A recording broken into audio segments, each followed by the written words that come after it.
আরে আমি আপনার গাড়িতে নিয়ে এক জায়গায় গেছিলাম। এক জায়গায় নিয়ে আমি বেশিক্ষণ কথা বলি নাই, আসি গেছি, আমাকে ভাত খাই যাইতে বলছিল।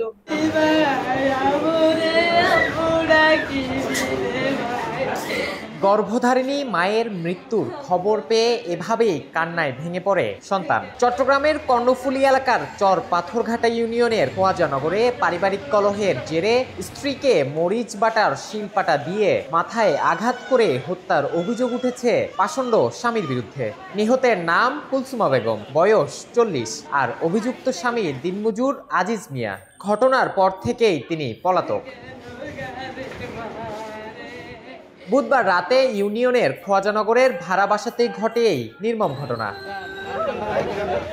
স্বজনদের ভাষ্যমতে প্রায় 2 বছর ধরে ভাড়াটিয়া হিসেবে থাকতেন আজিজ মিয়া ও তার স্ত্রী কুলসুমা।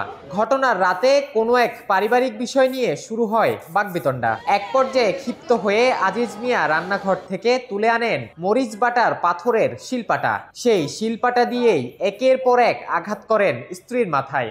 আমার ননদ জামাই কখনো ওরে একটা খাবারও দেয় নাই। ঝগড়া বা হাজবেন্ড ওর ভিতরে হলে আমার ননদ যদি কখনো দুই কথা বলতো, ও কোনো কথাই বলতো না। এর ভিতরে বাড়োর ভিতরে কিভাবে যে এটা উপর আল্লাহ জানে ভাই, আমরা জানি না। এটা বলে কালকে রাত্রে হয়েছে, আমরা জানি না। আমি এখানে আগ্রাবাদ থাকি, আমরা সকালে শুনছি এখানে আসছি।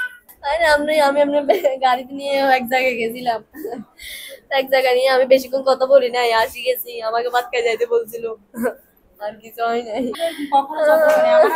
লাশ বারো কোথায় বাড়ি হয়েছে।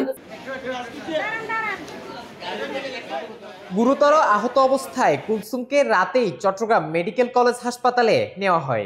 তবে রাতভর চিকিৎসাধীন থাকার পর বৃহস্পতিবার সকালে চিকিৎসকরা তাকে মৃত ঘোষণা করেন।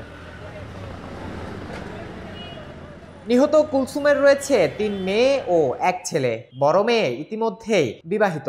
ঘটনার পর থেকেই পলাতক আজিজ মিয়াকে খুঁজছে পুলিশ। স্বজন হারানোর শোক, নৃশংসতার ক্ষত আর বিচার চাওয়ার আকুতি, সব মিলিয়ে স্তব্ধ খোয়াজানগরের ওই বাড়ি। এখন দেখার পালা, স্বামী আজিজ মিয়ার এই ভয়ঙ্কর অপরাধের কত দ্রুত বিচার পায় কুলসুমার পরিবার। ডেস্ক রিপোর্ট, একান্ত, চট্টগ্রাম।